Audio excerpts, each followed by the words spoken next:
وَلَعَلَّكُمْ تَشْكُرُونَ. وقال النبي صلى الله عليه وسلم من عمل عملا ليس عليه أمرنا فهو رد. رب اشرح لي صدري ويسر لي أمري واحلل عقدة من لساني يفقهوا قولي. محترم و مکرم حاضرین جمعہ،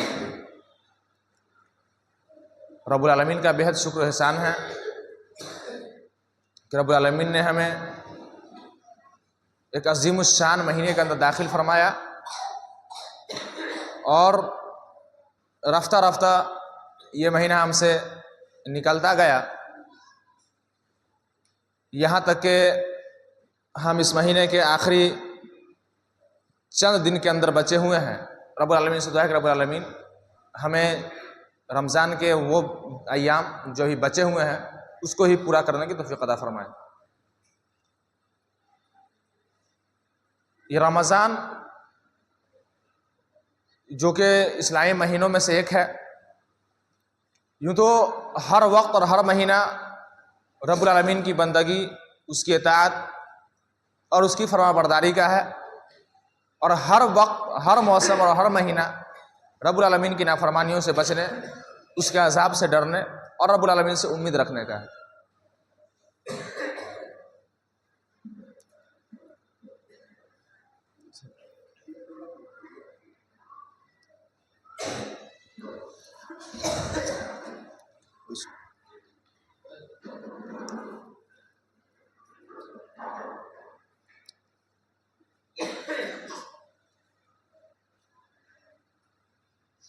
کیونکہ ایک مومن بندہ جو ہوتا ہے، جو متقی بندہ ہوتا ہے، وہ اللہ رب العالمین سے گناہوں کے کام پہ ڈرتا ہے اور نیکیوں کے کام پہ اللہ سے امید رکھتا ہے. اس لیے انسان کو امید اور خوف کے درمیان زندگی گزارنی چاہیے. یہ بھی اللہ کی بہت بڑی نعمت ہے کہ رب العالمین نے ہمیں رمضان مبارک جیسا عظیم مہینہ عطا کیا، اور رب العالمین کا فرمان ہے ثم لتسألن یومئذ عن النعیم، تم سے ضرور بھی ضرور نعمتوں کے بارے میں پوچھا جائے گا کہ تم نے اس نعمت کو استعمال کیسے کیا، اس کا فائدہ کیسے اٹھایا. یہ جو رمضان رب العالمین ہمیں دے رہا ہے، کل ہم کو اس کا جواب بھی دینا ہے کہ ہمیں رمضان کے ایام کیسے گزارے.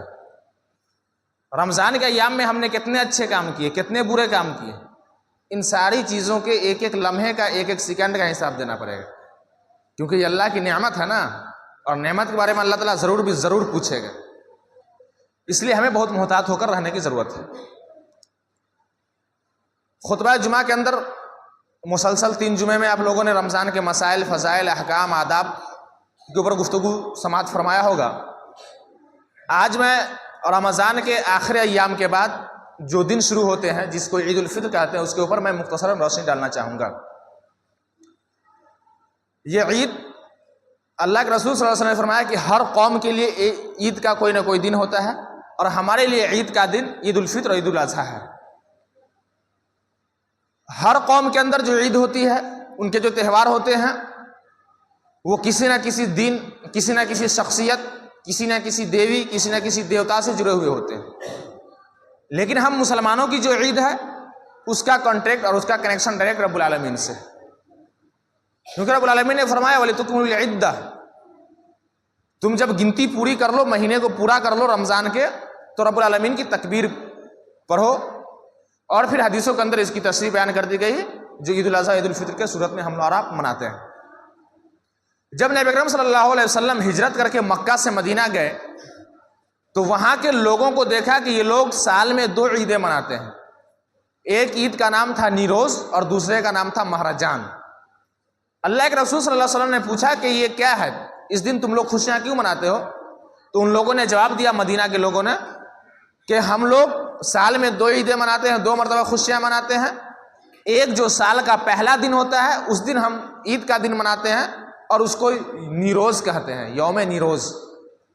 اور کبھی کبھی سال میں ایسا ہوتا ہے کہ کبھی دن بڑا ہوتا ہے، کبھی رات چھوٹی ہوتی ہے، کبھی رات چھوٹی ہوتی ہے، کبھی دن بڑا ہوتا ہے. اور ایسا بھی مومنٹ آتا ہے، ایسا بھی موسم آتا ہے کہ دن اور رات دونوں برابر ہو جاتے ہیں. تو جس مہینے کے اندر دن اور رات دونوں برابر ہوتے ہیں، اس دن مدینہ کے لوگ خوشی کا دن مناتے تھے اور عید کا دن مناتے تھے، جس کو مہرجان کہا جاتا تھا. تو رب العالمین نے نبی اکرم صلی اللہ علیہ وسلم کو حکم دیا اور فرمایا کہ آپ اعلان کر دیجئے لوگوں کے اندر کہ اللہ تعالیٰ نے ان 2 دنوں سے زیادہ بہتر دن آپ کو عطا کیے ہیں، اور وہ 2 دن کیا ہے؟ یوم الفطر اور یوم الاضحیٰ، عید کا دن اور عید الاضحیٰ کا دن۔ اس کے کچھ آداب اور کچھ احکام اور مسائل کے اوپر روشنی ڈالنا بہت ضروری ہے، اور بہت باریکی کے ساتھ اس چیز کو سمجھنے کی ضرورت ہے۔ سب سے پہلی بات یہ ہے کہ ہم اور آپ جب عید الاضحیٰ کے لیے نکلیں گے تو اللہ کے رسول صلی اللہ علیہ وسلم کا عمل تھا کہ عن ابی سعید الخدری رضی اللہ عنہ قال کان نبی صلی اللہ علیہ وسلم یخرج یوم الفطر والاضحیٰ الی المصلی فاول شیء یبدأ بہ الصلاۃ۔ عیدگاہ میں جانے کے وقت جو سب سے پہلا کام ہوتا تھا نبی اکرم صلی اللہ علیہ وسلم کا، وہ یہ ہوتا تھا کہ نبی اکرم صلی اللہ علیہ وسلم سب سے پہلے نماز عید ادا کرتے تھے، اس کے بعد خطبہ دیتے تھے لوگوں کی طرف گھوم کر کے، اور لوگ بیٹھے ہوئے ہوتے تھے۔ اس سے یہ بات سمجھ میں آ گئی، یہ حدیث بخاری اور مسلم کی ہے کہ ہم اور آپ نماز عید پڑھنے کے بعد عیدگاہ سے اٹھیں گے نہیں جب تک امام اپنا خطبہ مکمل نہ کر لے، جب تک اپنی دعا کو مکمل نہ کر لے۔ بہت سارے لوگوں کو دیکھا جاتا ہے کہ جیسے عید کی نماز کا سلام پھیرے اور وہیں سے وہ مسجد کے اندر، عیدگاہ کے اندر سے اٹھ کر کے چلے جاتے ہیں۔ یہ غلط طریقہ ہے، یہ صحیح طریقہ نہیں، اور یہ خلاف سنت کام ہے۔ اس لیے ہمیں اور آپ کو چاہیے کہ جب ہم عید کی نماز پوری کر لیں تو امام کے خطبے کا انتظار کریں، اور امام کے خطبے کو ہم اور آپ سماعت فرمائیں۔ اس کے بعد امام جو خطبہ میں کرے گا اس کے اندر لوگوں کو نصیحت کرے گا، اللہ کے احکام کی تعمیل کے بارے میں بتائے گا، وغیرہ وغیرہ۔ اس کے بعد نماز عید جو ادا کی جائے گی تو یہ جمعہ کے مشابہ نہیں ہے نماز عید۔ بعض لوگ کہتے ہیں کہ جمعہ کی طرح پڑھا جائے گا، نہیں۔ جمعہ اور عید کے اندر فرق یہ ہے کہ جمعہ کے اندر نماز سے پہلے خطبہ ہوتا ہے، اور عیدین کے اندر نماز کے بعد خطبہ ہوتا ہے۔ تو عید الفطر کے اندر نماز پڑھنے کے بعد خطبہ دیں گے، یہی جمعہ اور عید کے نماز کے اندر فرق ہے۔ جیسا کہ صحیح بخاری اور مسلم کی حدیث ہے، عن ابن عمر رضی اللہ عنہ قال کان نبی صلی اللہ علیہ وسلم وابو بکر وعمر یصلون العید قبل الخطبہ۔ ابو بکر صدیق رضی اللہ عنہ، حضرت عمر فاروق رضی اللہ عنہ اور نبی اکرم صلی اللہ علیہ وسلم نماز عید سے پہلے خطبہ نہیں دیتے تھے، بلکہ نماز عید کے بعد خطبہ دیتے تھے۔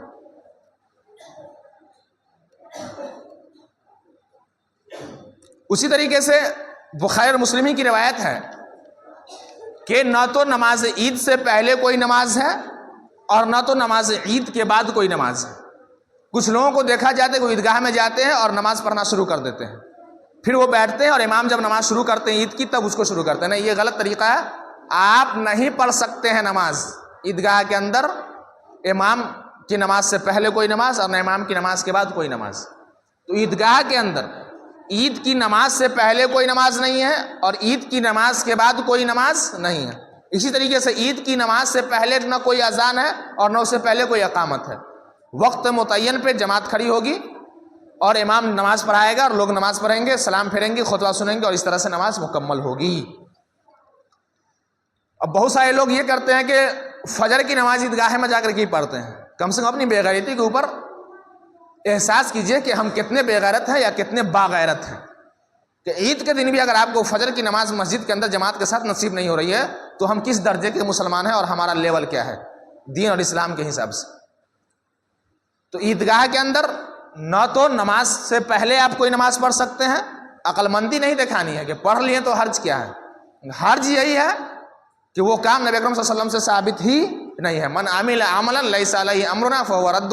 کوئی بھی کام جو میرے کام سے مطابق نہ ہو، اس کا مقابلہ میرے کام سے نہ ہو، وہ کام وہ عمل مردود ہے اور باطل ہے۔ اس لیے اس چیز کا خاص دھیان رکھا جائے، نہ تو نماز سے پہلے کوئی نماز ہے عید کے اور نہ تو عید کی نماز کے بعد کوئی نماز۔ اس حدیث کو امام بخاری اور مسلم نے روایت کیا ہے۔ ایک مسئلہ آتا ہے، بہت سیریس مسئلہ یہ ہوتا ہے ہمارے سماج کے اندر کہ عورتوں کو عیدگاہ جانے دیا جائے یا نہیں جانے دیا جائے۔ باتیں طویل ہیں، میں صرف پوائنٹ کے طور پہ میں ایک ایک مسائل کو ٹچ کرتے ہوئے نکل رہا ہوں۔ حضرت ام عطیہ رضی اللہ عنہ کہتی ہیں کہ امرنا رسول اللہ صلی اللہ علیہ وسلم، ہمیں اللہ کے رسول صلی اللہ علیہ وسلم نے حکم دیا کہ ہم لوگ عورتوں کے ساتھ عیدگاہ جائیں، وہاں نماز ادا کریں اور وہاں مسلمانوں کی دعا میں شامل ہوں۔ اس سے یہ بات خارج ہو گئی، جو لوگ عیدگاہ چلے جاتے ہیں اور عورتوں کو مسجدوں کے اندر چھوڑ دیتے ہیں، یہ خلاف سنت کام ہے، کیونکہ یہ خیر اور بھلائی کا دن ہوتا ہے۔ اور عید کے دن جو خیر اور بھلائی بٹتی ہے رب العالمین کی طرف سے، وہ مسجدوں میں نہیں بڑھتی ہیں، وہ عیدگاہ میں بڑھتی ہیں. اس چیز کو دھیان میں رکھیے گا. اپنی عورتوں کو عیدگاہ میں نہ جانے دینا. بعض جگہوں پہ تو نماز کی بھی کوئی اہمیت نہیں ہوتی ہے عید کی عورتوں کے لیے، اور بعض جگہوں پہ عید کی نماز کا انتظام عورتوں کے لیے کر دیا جاتا ہے، لیکن عورتیں عیدگاہ نہیں جا کر کے مسجدوں کے اندر آ کر کے پڑھتی ہیں اور عورتوں کی امامتیں پڑھتی ہیں. اس کا کوئی ثبوت قرآن و حدیث سے نہیں ہے. عورتیں بھی عیدگاہ جائیں گی اور مرد کی امامت میں ان کو عید کی نماز ادا کرنی ہے. عورتوں کو عیدگاہ جانے کے متعلق اللہ کے رسول صلی اللہ علیہ وسلم نے اتنی تاکید کی کہ اللہ کے رسول نے فرمایا کہ وہ عورتیں جو ناپاکی کے ایام سے گزرتی ہیں، وہ عورتیں جو ہر مہینے ناپاکی کے ایام میں ہوتی ہیں، اس ایام میں بھی عورتیں عیدگاہ جائیں گی. البتہ وہ نماز نہیں پڑھیں گی لیکن مسلمانوں کی دعاؤں میں شامل ہوں گی. تو جو عورتیں ناپاکی کے ایام سے گزرتی ہیں ان کو بھی یہ تاکیدی حکم ہے کہ وہ عیدگاہ جائیں. اگر جانا چاہتی ہیں تو جائیں. یہ فرض نہیں ہے کہ اگر نہیں جائے گی تو گناہ گار ہو جائے گی. لیکن مسجد کے اندر کا جو سسٹم ہے نماز پڑھانے کا، یہ غلط طریقہ ہے، یہ صحیح سسٹم نہیں ہے. یہ حضرت ام عطیہ رضی اللہ عنہ کہتی ہیں کہ اللہ کے رسول صلی اللہ علیہ وسلم، ہم میں کچھ عورتیں ایسی بھی ہوتی ہیں جن کے پاس لباس نہیں ہوتا ہے مکمل، وہ مکمل پردہ کے ساتھ باہر نہیں نکل سکتی ہیں، تو اس کے بارے میں آپ کیا کہتے ہیں؟ اللہ کے رسول نے فرمایا کہ جس عورت کے پاس پردہ نہ ہو، حجاب نہ ہو، وہ اپنی سہیلی کی دوپٹہ لے کر کے، اپنے سہیلی کا حجاب لے کر کے عیدگاہ کے اندر جائیں، لیکن ان کو جانا ہے. اگر کسی کے اندر غربت اور افلاس کی وجہ سے اتنے کپڑے میسر نہیں ہے کہ وہ باپردہ ہو کر کے باہر نکل سکے، تو ان کے آس پڑوس کی عورتیں ان کو اپنے کپڑے میں ڈھانپ کر کے عیدگاہ لے کر کے جائیں گی. یہ تاکید حکم ہے. اور اللہ کے رسول نے فرمایا کہ وہ عورتیں بھی، وہ لڑکیاں بھی عید کے دن عیدگاہ کے اندر جائیں جو جوان ہیں، جو کنواری ہیں، جو کبھی گھر سے نکلتی نہیں ہیں، ان کو بھی عیدگاہ کے اندر جا کر کے نماز ادا کرنی ہوگی. اس لیے مسجد کا جو سسٹم ہے یہ سسٹم غلط ہے. یہ کہاں سے آیا، کیسے شروع ہوا، اس کی کوئی اصل کوئی بنیاد نہیں ہے. اور کسی کا عمل ہمارے لیے نمونہ نہیں ہو سکتا ہے. ہمارے لیے نمونہ ہو سکتا ہے تو نبی اکرم صلی اللہ علیہ وسلم کا عمل، اس کے علاوہ کچھ نہیں. کون کیا کر رہے ہیں، کون کیسے کر رہے ہیں، کیسے ہوا نہیں ہوا، فلاں مولانا صاحب بھی جائز کہتے ہیں، فلاں مولانا صاحب بھی جائز کہتے ہیں، فلاں دین کے اندر نہیں چلتا ہے. دین کے اندر کتاب اور سنت، کتاب اور سنت، اس کے علاوہ کچھ نہیں. تو عیدگاہ کے اندر وہ عورتیں بھی جائیں گی جو ناپاکی کے ایام سے گزر رہی ہوں گی. البتہ نماز کے وقت وہ سائڈ ہو جائیں گی لیکن مسلمانوں کی دعا کے اندر شریک ہوں گی. وہ عورتیں جب ہی جائیں گی جن کے پاس پردہ کا اہتمام نہ ہو سکے، لہٰذا وہ اپنے آس پڑوس کی عورتوں سے پردہ مانگ کر کے، حجاب مانگ کر کے، دوپٹہ اور اوڑھنی مانگ کر کے وہ بھی جائیں گی. اس طریقے سے وہ جوان بچیاں جو کبھی گھر سے نکلتی نہیں ہیں، مکمل 100% وہ پردہ ہی میں رہتی ہے، کبھی ان کو آس پڑوس کے لوگوں بھی نہیں دیکھا، وہ بھی مکمل پردے کے ساتھ عیدگاہ کے اندر جائیں گی اور نماز ادا کریں گی. اسی طریقے سے اللہ کے رسول صلی اللہ علیہ وسلم کا یہ عمل ہوتا تھا عید کے دن کہ نبی اکرم صلی اللہ علیہ وسلم عید الفطر میں تاق کھجوریں کھا کر کے نکلتے تھے. تاق کھجور مطلب جو سنگل ہوتا ہے، 1 3 5 7 اس طرح سے، بغیر جوڑا. تو یہ نبی اکرم صلی اللہ علیہ وسلم کی سنت ہے، لہٰذا ہمیں اس پہ عمل کرنا چاہیے. اس حدیث کو بھی امام بخاری اور مسلم نے روایت کیا ہے. لہٰذا ہمیں اور آپ کو چاہیے کہ کم سے کم کھجور وغیرہ کھا کر کے ہی عیدگاہ جائیں تاکہ اللہ کے رسول صلی اللہ علیہ وسلم کے سنت کے مطابق ہم عمل کر سکیں. اب اگر کہیں کھجور کا انتظام نہ ہو، کوئی ایسی بستی ہے جہاں کھجور ہوتا ہی نہیں ہے، کھجور ملتا ہی نہیں ہے، ایسی صورت میں علماء نے لکھا ہے کہ وہ جو بھی میٹھی چیز اس کو میسر ہو وہ کھا کر کے جا سکتا ہے. تو عید کے دن یہ خاص اہتمام کرنا چاہیے، کیونکہ جب ہم لوگ اہل حدیث کہلاتے ہیں تو ہمارا عمل بھی حدیث کے مطابق ہونا چاہیے کہ تاق کھجوریں کھا کر کے عیدگاہ جائیں. اور اللہ کے رسول صلی اللہ علیہ وسلم کا طریقہ تھا، یہ بھی بخاری مسلم کی روایت ہے کہ نبی اکرم صلی اللہ علیہ وسلم عیدگاہ جاتے تھے تو ایک راستے سے جاتے تھے اور دوسرے راستے سے واپس آتے تھے. اگر ممکن ہو، آسانی ہو، زیادہ دور دراز نہ ہو، عیدگاہ قریب میں ہو اور انسان کو لگتا ہے کہ ہم ایک راستے سے جائیں آسانی سے، دوسرے راستے سے آسانی سے آ سکے تو آیا جا سکتا ہے. یہ سب مستحب عمل ہے، اس کے چھوڑنے پہ گناہ نہیں ہے، لیکن نبی اکرم صلی اللہ علیہ وسلم کی سنت کے مطابق عمل ہو جاتا ہے. اس میں حکمت یہ ہے کہ مفسرین نے لکھا ہے کہ اصل حکمت کیا ہے وہ تو اللہ ہی رب العالمین کو معلوم ہے کہ نبی اکرم صلی اللہ علیہ وسلم عید کے دن ایک راستے سے جاتے تھے، دوسرے راستے سے آتے تھے گھر. اس کی اصل حکمت اور اصل مصلحت رب العالمین جانتا ہے. لیکن محدثین نے جو بیان کیا ہے حکمت اپنے علم کے مطابق، اپنے علم کی روشنی، وہ یہ کیا ہے کہ انسان جو بھی اچھا کام کرتا ہے تو جس جگہ پہ اچھے کام کرتا ہے وہ جگہ گواہی دیتی ہے قیامت کے دن. تو آپ ایک راستے سے جائیں گے عیدگاہ تو ایک راستہ اللہ کے یہاں آپ کے لیے گواہی دے گی، اور دوسرے راستے سے لوٹیں گے تو دوسرا راستہ آپ کے لیے گواہی دے گا۔ ایک حکمت تو یہ ہے جو محدثین نے بیان کیا۔ دوسری حکمت یہ ہے کہ اللہ کے رسول صلی اللہ علیہ وسلم ایک راستے سے جاتے تھے تو ایک طرف کے لوگوں سے ملاقات ہو جاتی تھی، اور واپس جب آتے تو دوسرے طرف کے لوگوں سے ملاقات ہو جاتی تھی۔ تو اس سے یہ بات سمجھ میں آئی کہ ہمارا اخلاق، ہمارا کردار کیسا ہونا چاہیے کہ جب ہم جائیں تو کون مسلم کون غیر مسلم اس کی کوئی تمیز نہیں ہونی چاہیے، ہم سب سے ملاقات کریں، بات چیت کریں، اور ان کے لیے دعائیں کریں، اور ان کی ہدایت کے لیے بھی دعا کریں، اور اگر وہ کنگال ہے، مفلس ہے، تو ہم ان کے لیے غنا اور مالداری کی بھی دعا کریں۔ تو یہ حکمت محدثین نے بیان فرمایا ہے۔ اللہ کے رسول صلی اللہ علیہ وسلم عید کے دن ایک راستے سے جاتے تھے اور دوسرے راستے سے آتے تھے۔ اس کی ایک حکمت تو یہ ہے کہ وہ جگہ گواہی دیں گی، وہ راستے گواہی دیں گے قیامت کے دن آپ کے حق میں، اور دوسرا یہ ہے کہ لوگوں سے ملاقات زیادہ سے زیادہ ہو جائے گی۔ اور یہ بھی ہے کہ مسلمانوں کے ایک راستے سے جاتے ہوئے دوسرے لوگ دیکھتے ہیں تو جب اسی راستے سے پلٹیں گے تو دوسرے طرف کے لوگوں کے اوپر اس کا اثر بھی پڑنا چاہیے، لہٰذا ضروری تو نہیں ہے، مستحب یہ ہے کہ انسان اس کے اوپر عمل کرے، کیونکہ نبی اکرم صلی اللہ علیہ وسلم کی سنت ہے۔ تو یہ عید کے آداب اور مسائل بیان کیے جا رہے ہیں۔ ان سارے کام کے بعد عید اصل میں اسی کی ہے جس کے گناہوں کو رب العالمین معاف فرما دے، جس سے رب العالمین راضی ہو جائے، کیونکہ رمضان کا جو مقصد اصلی ہے وہ یہ ہے کہ انسان کے اندر تقوی اور پرہیزگاری آ جائے۔ اور تقوی کا مطلب یہ ہوتا ہے کہ جب اللہ کا کوئی نیک بندہ یا کوئی عام بندہ بھی گناہ کے بارے میں سوچے، گناہ کے بارے میں اس کے ذہن کے اندر خیال آئے تو وہ اللہ کے عذاب سے ڈر جائے، اور جب نیکی کا کام کرے، نیکی کے بارے میں سوچے تو وہ اللہ رب العالمین سے پر امید ہو جائے اور اللہ تعالیٰ سے اچھا گمان رکھے کہ اللہ تعالیٰ ہمیں اجر دے کر ہمارے گناہوں کو معاف فرما دے گا۔ کیونکہ اللہ کے رسول صلی اللہ علیہ وسلم نے فرمایا کہ جو شخص رمضان کا مہینہ پانے کے بعد بھی اپنے گناہوں کی مغفرت نہ کرا سکا، اس کے اوپر اللہ کی لعنت ہے۔ اور لعنت کے معنی ہوتے ہیں بعد عن الرحمہ، اللہ تعالیٰ کی رحمت سے دھتکار دیا جانا، اللہ تعالیٰ کی رحمت سے مایوس کر دیا جانا، اللہ رب العالمین کی رحمت سے دور کر دیا جانا، اس کو لعنت کہتے ہیں، بعد عن الرحمہ۔ جس کو اللہ تعالیٰ اپنی رحمت سے دور کرتے وہ دنیا میں کہاں کا ہو سکتا ہے، وہ آخرت میں اس کا انجام اور ٹھکانہ کیا ہو سکتا ہے۔ یہ رمضان کا مہینہ آیا ہے، یہ اللہ کی بہت بڑی نعمت ہے، اور اس سے یہ بھی بات سمجھ میں آئی کہ اللہ کی جب بھی کوئی نعمت ہمیں حاصل ہو تو ہمیں کیا کرنا چاہیے، اللہ رب العالمین کا شکر ادا کرنا چاہیے، کیونکہ رب العالمین نے رمضان کے احکام اور مسائل کو ذکر کرنے کے بعد فرمایا ایام معدودات، یہ جو رمضان ہے یہ گنتی کے چند روز ہیں، پتہ نہیں چلتا ہے کہ کتنے روز ہو گئے، بسا اوقات لوگوں سے پوچھنا پڑتا ہے کہ آج کتنے ہو گئے، جب بولتے کہ آج 10 ہو گیا، آج 12 ہو گیا، 15 ہو گیا، تعجب ہوتا ہے اتنی جلدی ایام گزر گئے ہیں۔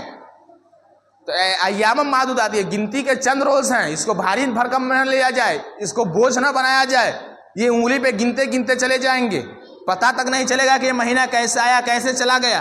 یہ خیر اور برکت اور بھلائی کا مہینہ ہوتا ہے۔ اللہ کے رسول نے فرمایا کہ من صام رمضان ایمانا واحتسابا غفر له ما تقدم من ذنبی، جو شخص ایمان کے ساتھ اور ثواب کی امید کے ساتھ اللہ رب العالمین سے امید رکھتے ہوئے ثواب کی اور اللہ پہ ایمان رکھتے ہوئے روزہ رکھتا ہے، تراویح کی نماز ادا کرتا ہے، شب قدر کے اندر عبادتیں کرتا ہے، تو اللہ تعالیٰ اس کے گناہوں کو معاف فرما دیتا ہے۔ تو جس کے گناہوں کو اللہ معاف فرما دیتا ہے اس کے لیے حقیقی عید ہے۔ عید میں تو سب لوگ شامل ہو جاتے ہیں، وہ لوگ بھی شامل ہو جاتے ہیں جو پورے رمضان ان کو فرق نہیں پڑتا ہے کہ رمضان کا ایام ہے کہ رمضان کے علاوہ ایام ہے۔ مسلم ہوٹلوں کے اندر جائیے گا، مسلمان کے ہوٹلوں کے پاس سے گزریے گا تو آپ کو مسلمان کے ہوٹلوں میں بھی مردوں کے بیٹھنے کی جگہ پہ پردے لگے ہوئے نظر آئیں گے۔ مسلم ہوٹلوں کے پاس سے آپ گزریے اور مسلمانوں کی وہ ہوٹل جہاں پہ مردوں کے بیٹھنے کا نظام ہوتا ہے وہاں پہ آپ کو پردے لٹکتے ہوئے نظر آئیں گے۔ یہ کیسی بے غیرتی ہے، یہ کیسی بے شرمی ہے۔ پردے سے کہیں غیرت اور شرم ختم ہو جاتی ہے؟ شرم تو رب العالمین سے آنی چاہیے کہ رب العالمین جب ہمیں کھڑا کرے گا قیامت کے دن تو اس وقت ہم جواب کیا دیں گے؟ رب العالمین نے فرمایا کہ وَنَهَى النَّفْسَ عَنِ الْهَوَىٰ، جو شخص اپنے نفس کو کنٹرول کر لیا، اپنے نفس کی غلامی سے اپنے آپ کو بچا لیا، وہ شخص رب العالمین کے سامنے کامیاب ہو جائے گا۔ اسی طریقے سے نماز عید سے پہلے انسان کو چاہیے کہ اپنی حیثیت کے مطابق جتنا اچھا کپڑا ہو سکے اس کی حیثیت اور استطاعت کے مطابق اتنا اچھا کپڑا پہنے، اتنا بہترین کپڑا سلائے، وہ بالکل نئے کپڑے ہوں، سب لوگ نئے کپڑے کے اندر نظر آئیں۔ یہ بھی اسلام کی نشانی اور دین اسلام کی تعلیم ہے کہ انسان جس حیثیت میں رہتا ہو اپنی حیثیت کے مطابق جیسا عمدہ کپڑا ہو سکتا ہے اس عمدہ کپڑے کو پہنے۔ لیکن یہاں بدتمیزی تو یہ ہو جاتی ہے کہ لوگ عید کے دن بھی ایسے ایسے کپڑے پہنتے ہیں، جب نماز کے لیے سجدے میں جاتے ہیں تو ان کا پورا بیک گراؤنڈ نظر آتا ہے پیچھے والے لوگوں کو، تو اس سے بھی غیرت ہونی چاہیے نا۔ تو ایسے کپڑے سے اپنے آپ کو بچائیے ورنہ آپ کی نماز بھی نہیں ہوگی۔ ایک تو خود فتنہ پھیلاتے ہیں اور دوسرے کو بھی پیچھے سے فتنے کے اندر ڈال دیتے ہیں. تو ایسے لگتا ہے کہ چور چوہار کی طرح لوگ کپڑا عید کے اندر بھی سلا رہے ہیں, ادھر لٹکا ہوا, ادھر پھٹا ہوا, ادھر سلا ہوا. اللہ کے رسول نے فرمایا کہ من تشبہ بقوم فہو منہم, جس قوم کی نقالی کرو گے اللہ تعالیٰ تمہارا انجام اسی قوم کے ساتھ کرے گا. اور ادھر ادھر کے کپڑے پہننا, دائیں بائیں کے کپڑے پہننا, ادھر پھٹا ادھر پھٹا, یہ اسلام کا طریقہ نہیں ہے. اور اسلام کے علاوہ جتنے مذہب ہیں, جتنے ریلیجن ہیں, سارے کے سارے لوگ اللہ کے غضب کے شکار ہیں, سارے کے سارے لوگ جہنم کے اندر جانے والے ہیں. تو آپ اسلام کے علاوہ دوسروں کا طریقہ اپنا رہے ہیں تو اللہ تعالیٰ آپ کا انجام بھی اسی کے ساتھ کرے گا. اس کے لیے آپ کو تیار ہو کر آنا پڑے گا. تو کپڑے ایسے ہوں جو شرعی لباس ہوں, جس میں لائق انسان ہے, دیکھنے والے کو ایک غیرت مند انسان, باغیرت انسان, باضمیر انسان جب اس کو دیکھے تو اس کو ایسا محسوس ہو کہ ہمارے سامنے سے کوئی انسان گزر رہا ہے. کم سے کم اتنا محسوس ہونے دیجیے لوگوں کو. تو بہترین سے بہترین کپڑا ہو سکے وہ کپڑا آپ پہنیے, سلائیے, بچوں کو بھی پہنائیے. اسی طریقے سے بچوں کے کھیل کود کا بھی سامان عید کے اندر آپ فراہم کیجیے بچوں کو. صحیح بخاری کی حدیث ہے کہ جب ہم لوگ نماز عید پڑھ لیتے تھے تو چھوٹی چھوٹی بچیاں جو بالغ نہیں ہوئی ہیں, بالکل چھوٹی چھوٹی ہیں, 8 سال 9 سال کی, 10 سال کی بچیاں, 6 سال 7 سال کی, وہ سب دف بجاتی تھی. اللہ کے رسول صلی اللہ علیہ وسلم سامنے سے گزرتے تھے اور مسکراتے تھے, ان کو منع نہیں کرتے تھے. دف کہتے کہ وہ ڈھول ہی کی طرح ہوتا ہے, لیکن ڈھول تو نہیں ہوتا, ڈھول بجانا حرام ہے. البتہ وہ جو لکڑی کا پورا ہوتا ہے تو اس کے طرف چمڑا ایک ہی طرف ہوتا ہے, چاروں طرف سے پیک ہوتا ہے, اور اوپر سے جو چمڑا ہوتا ہے ایک ہی طرح سے, اس کو دف کہا جاتا ہے. ڈھول میں ہوتا ہے کہ چمڑا دونوں طرف لگا ہوا ہوتا ہے, تو یہ حرام ہے ڈھول بجانا. لیکن دف جو ہوتا ہے, جس کو ڈفلی بھی کہا جاتا ہے, وہ بجایا جا سکتا ہے. اس سے یہ بھی استدلال کیا جا سکتا ہے کہ جو بھی اچھے کھلونے ہو سکتے ہیں بچوں کے لیے, جس سے بچے فتنے میں نہ پڑے بلکہ وہ کھیل کود کر کے اپنے دلوں کو خوشی اور آنند حاصل کر سکے, تو ایسے کھلونے بھی بچوں کو لے دیا جائے عید کے دن. اور اللہ کے رسول نے فرمایا کہ بچوں کو ایسے ہی چھوڑ دو عید کے دن, تاکہ یہ لوگ بھی عید کی خوشیاں منا سکے, کیونکہ ہر قوم کے لیے عید کا ایک دن ہوتا ہے اور ہمارے لیے عید کا دن ہے. اب سب سے اہم مسئلہ یہ ہے کہ انسان جب نماز عید پڑھے گا تو تکبیر کا کیا مسئلہ ہوتا ہے.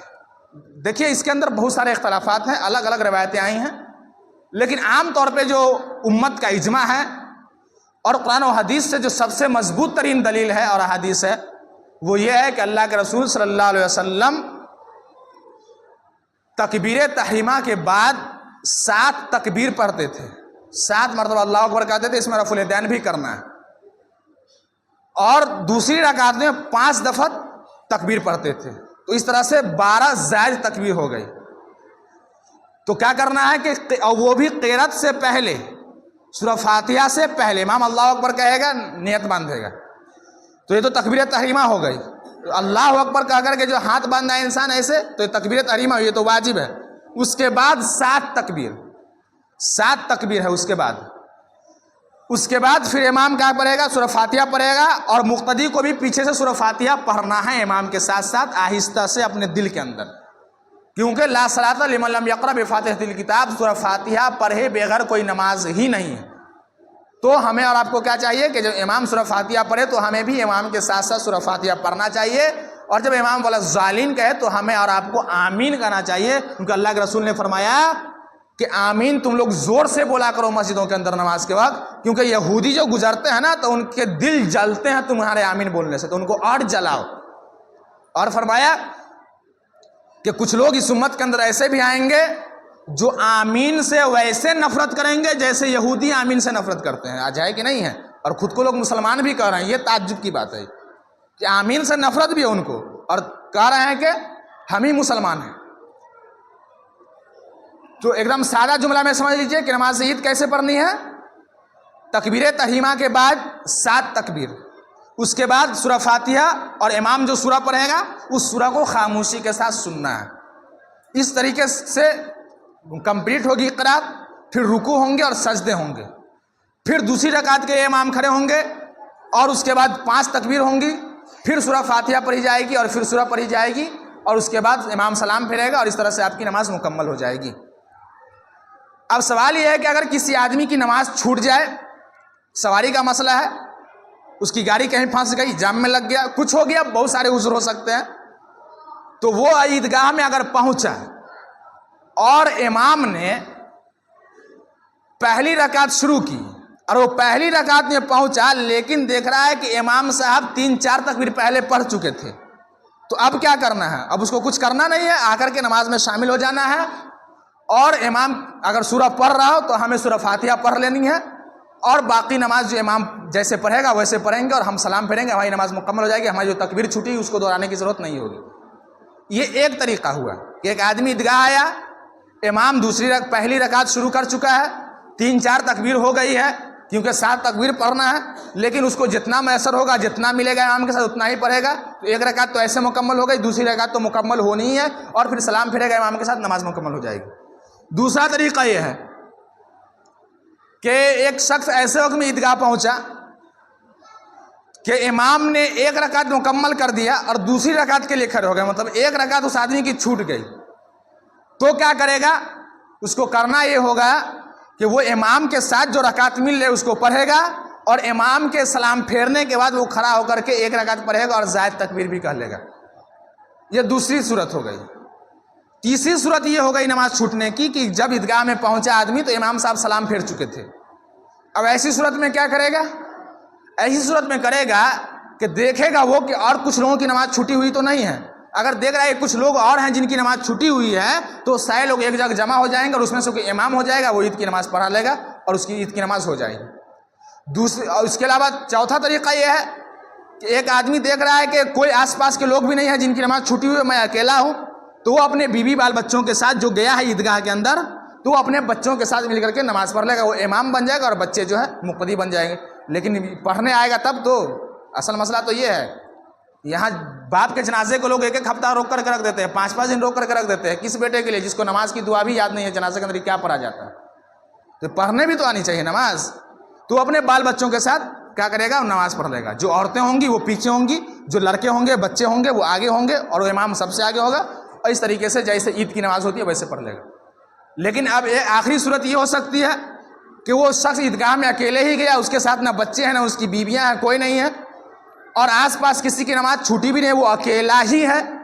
تو ایسی صورت میں کیا کرے گا کہ وہ 2 رکعت یا 4 رکعت نماز پڑھے گا، زائد تکبیر کہنا چاہے کہہ لے، نہیں کہنا چاہے نہیں کہے، اس کی نماز مکمل ہو جائے گی انشاءاللہ۔ تو یہ نماز عید کا مختصر معاملہ اور مختصر واقعہ تھا، جس کو اللہ کی توفیق سے اور اللہ کی ہدایت سے قرآن و حدیث کی روشنی میں واضح کیا گیا۔ اس موضوع کے اوپر تو باتیں طویل ہو سکتی تھیں، لیکن چونکہ وقت کی کمی ہوتی ہے اس لیے میں نے پوائنٹ کی صورت میں خلاصے کے طور پہ میں نے آپ کے سامنے ساری چیزیں بیان کر دی۔ ایک آخری چیز وہ یہ ہے کہ صدقہ فطر کی ادائیگی، صدقہ فطر نماز عید سے پہلے آپ کو ہر حال میں ادا کر دینا ہے۔ کیا ادا کر دینا ہے؟ اللہ کے رسول نے فرمایا کہ ساعم من تمر، ساعم من اقط، ساعم من شعیر، 1 سا جو میں سے یا 1 سا کھجور میں سے یا 1 سا پنیر میں سے وغیرہ وغیرہ۔ پہلے آپ اس کو سمجھ لیں، اگر وقت 2-4 منٹ لیٹ ہو تو آپ لوگ ادھر ادھر نہیں کریں گے، یہ مسئلے آپ کلیئر ہو جائے گا۔ سا جو ہوتا ہے وہ ایک نپنا ہے، ناپنے کا ایک برتن ہے جس کو ایک سا کہا جاتا ہے، اور سا کم سے کم 2.5 kg کا ہوتا ہے، اس سے کم کا سا نہیں ہوتا ہے، اور عام طور پہ جو سا ہوتا ہے وہ 2.25 kg یا 3 kg کا ہوتا ہے۔ تو 2.5 kg، 3.25 kg اور 3 kg سا جو نپنا ہے اس کے اندر اتنے ہی چیز آتی ہے، اتنے اناج آتا ہے۔ تو ہمارے یہاں کھجور کا معاملہ نہیں، کھیتی باڑی کھجور کی نہیں ہے، پنیر کا کوئی معاملہ نہیں ہے، جو وغیرہ کا کوئی معاملہ نہیں رہا عام طور پہ ہمارے یہاں۔ ہمارے آس پاس کے اندر ہم جو چیز کھاتے ہیں اس چیز میں سے ہمیں صدقہ فطر ادا کرنا ہوگا 1 سا، یا تو آپ 3.25 کلو نکالیے یا 3 کلو نکالیے، لیکن اللہ سے امید رکھیے کہ ہم اللہ کو دے رہے ہیں نا، تو پھر اللہ سے واپس بھی لیجئے گا نا آپ، تو 3 کلو ہی نکالیے، یہ سب سے افضل ہے، اور اسی پہ علماء کا فتویٰ بھی ہے، کیونکہ اللہ تعالیٰ آپ کو لوٹائے گا نا، تو جتنا دیجیے گا اللہ تعالیٰ لوٹائے گا بڑھا چڑھا کر کے۔ اب سوال یہ ہے کہ کیا اناج کے بدلے رقم نکالی جا سکتی ہے؟ رقم نکالنے کا کوئی ثبوت قرآن اور حدیث کے اندر نہیں ہے، اور جتنے بھی بڑے بڑے علماء کرام گزرے ہیں یا ہیں موجود، ان کے فتاوے کو دیکھا جا سکتا ہے کہ ان میں سے کسی کا یہ فتویٰ نہیں ہے کہ انہوں نے صدقہ فطر رقم کی صورت میں ادا کیا ہو۔ صدقہ فطر نکلے گا تو اناج کی صورت میں ہی نکلے گا۔ شیخ علامہ البانی رحمۃ اللہ علیہ، شیخ صالح العثیمین رحمۃ اللہ علیہ، ابھی دور حاضر کے بہت بڑے علماء اور بہت بڑے عالم، مدینہ یونیورسٹی کے استاد شیخ سلیمان الرحیلی حفظہ اللہ، امام کعبہ وغیرہ سب کے یہ فتوے موجود ہیں. تو قرآن و حدیث کو دیکھنے سے جو بات سمجھ میں آتی ہے وہ یہی سمجھ میں آتی ہے کہ انسان صدقۃ الفطر کے اندر اناج ہی نکالے گا، رقم نہیں نکالنا ہے، کیونکہ یہ خلاف سنت کام ہے. تو صدقۃ الفطر میں ایک سا جو آپ کو بتا دیا گیا 3.25 kg یا 3 kg، جس حیثیت کا آپ کھانا کھاتے ہیں. اب سوال یہ ہے کہ انسان ہر دن ہر چیز کھاتا رہتا ہے تو اس میں کیسے نکالے گا؟ ہر دن ہر چیز کھانے کا کوئی اعتبار نہیں ہے. آپ کے کھانے پینے کے متعلق آپ کی زندگی کا اصل بنیاد کیا ہے؟ آپ کے زندگی کے بنیاد کے لیے کھانے کی اصل چیز کیا ہے؟ عام طور پہ ہم لوگ کے ایریا میں چاول گیہوں وغیرہ انسان کے زندگی کا بنیاد ہے. جو انسان جس حیثیت کا چاول کھاتا ہے، جو انسان جس حیثیت کا گیہوں کھاتا ہے، اسی حیثیت کا نکالے گا. اب جو رقم کا اعلان کر دیتے ہیں کہ اس سال 70 روپیہ فطرہ نکلے گا، اس سال 60 روپیہ نکلے گا، یہ غریبوں کے اوپر بدترین قسم کا ظلم ہے. کیسے ظلم ہے؟ آپ کے سماج کے اندر ایک شخص ایسا ہے جس کی حیثیت راشن جو کوٹا ملتا ہے ان کو، وہی چاول پہ وہ زندہ ہیں، وہ وہی کھاتے ہیں، اور ان کو وہاں 5 روپے 7 روپے ملتا ہے وہ kg پہ، 2 روپے 2.5 روپے تک بھی چلا جاتا ہے وہ. تو اگر آپ رقم نکالنے کی بات کر رہے ہیں تو اس غریب کی حیثیت ہی نہیں ہے نا. اس کے تو 2.5 kg اناج کی قیمت 5 روپیہ سے 7 روپیہ ہوگی، تو آپ اس سے 5-7 روپیہ جوڑ کے لیتے ہیں؟ نہیں لیتے ہیں. یہ علل اعلان کر دیا جاتا ہے کہ اس سال اتنا نکلے گا. نہیں، تو رقم نہیں نکالنے صدقہ فطر میں، اناج نکلے گا، کیونکہ حدیث یہی ہے، اور حدیث کے آگے کسی کی چلتی نہیں ہے.